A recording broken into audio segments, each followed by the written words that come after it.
کچھ لوگ انسانوں کے سمجھانے سے نہیں، زندگی کی لاٹھی کھانے سے ہی سیدھے ہوتے ہیں۔ نصیحت سننے سے عقل نہیں آتی، ٹھوکر کھانے سے عقل آتی ہے۔ اللہ پہلے محبت سے سمجھاتا ہے، نہ سمجھو تو حالات سے سمجھاتا ہے۔ جسے عزت راس نہ آئے اسے ذلت ہی سدھارتی ہے۔ کچھ لوگوں کو تب تک قدر نہیں ہوتی جب تک سب کچھ ہاتھ سے نکل نہ جائے۔ اس دنیا میں لوگ ہر چیز کو بہتر سے بہتر چنتے ہیں سوائے لفظوں کے۔ مہنگے کپڑے، مہنگا موبائل، لیکن بولتے وقت زبان کی قیمت صفر کر دیتے ہیں۔ ہم کھانے میں ایک بال برداشت نہیں کرتے مگر روز کسی کا دل بال کی طرح نوچ دیتے ہیں۔ انسان چہرہ سنوارتا ہے مگر لہجہ صاف کرنا بھول جاتا ہے۔ سب سے مہنگا رشتہ ہے اور سب سے سستا اسے توڑنے والا ایک جملہ ہے۔ جس نے نبھانا ہوتا ہے وہ ہزار غلطیوں پر بھی ساتھ دیتا ہے اور جس نے نہیں نبھانا ہوتا وہ ایک غلطی کو بہانہ بنا کر چھوڑ دیتا ہے۔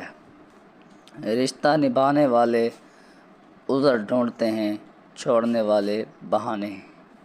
سچا اپنا وہ ہے جو اندھیرے میں ہاتھ نہ چھوڑے، جو وقت پر کام آئے وہی اپنا ہے، باقی سب مطلب کے ساتھی ہیں۔ مکافات عمل کی چکی چلتی بہت آہستہ ہے مگر پیستی بہت باریک ہے۔ جو آج آنسو تم کسی کو دو گے کل وہی تمہاری آنکھ میں ہوگے۔ اللہ کے ہاں دیر ہے اندھیر نہیں، ہر فرض قرض یہیں اترتا ہے۔ کسی کا دل دکھا کر چین سے سونے والا سکون کھو دیتا ہے۔ تم جو بیج بو گے فصل وہیں کاٹو گے۔ وقت لگے گا مگر کٹے گی ضرور۔ دھوکہ دینے والا سمجھتا ہے وہ جیت گیا، حالانکہ وہ اپنا سکون ہار گیا۔ منافق کا سب سے بڑا عذاب یہ ہے کہ اسے خود پر بھی بھروسہ نہیں ہوتا۔ جو پیٹھ پیچھے بات کرے وہ سامنے آ کر آنکھ ملانے کے قابل نہیں ہوتا۔ خاموشی کمزوری نہیں، بعض اوقات جواب دینا اپنی عزت گرانا ہوتا ہے۔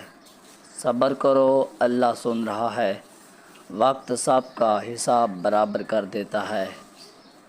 تنہائی بہتر ہے جھوٹے لوگوں کے ہجوم سے۔ خود داری یہ ہے کہ جس نے ایک بار ٹھکرا دیا اس کے آگے دوبارہ ہاتھ نہ پھیلاؤ۔ دل ٹوٹنے کے بعد انسان دو کام سیکھتا ہے، چپ رہنا اور خود سے محبت کرنا۔ اللہ پر بھروسہ رکھو، جو تمہارے لیے بہتر ہے وہ تم سے چھین کر بھی تمہیں دے گا۔ آخر میں اپنے سوا کوئی نہیں ہوتا، اس لیے خود کو اتنا مضبوط بناؤ کہ کسی کے جانے سے نہ ٹوٹو۔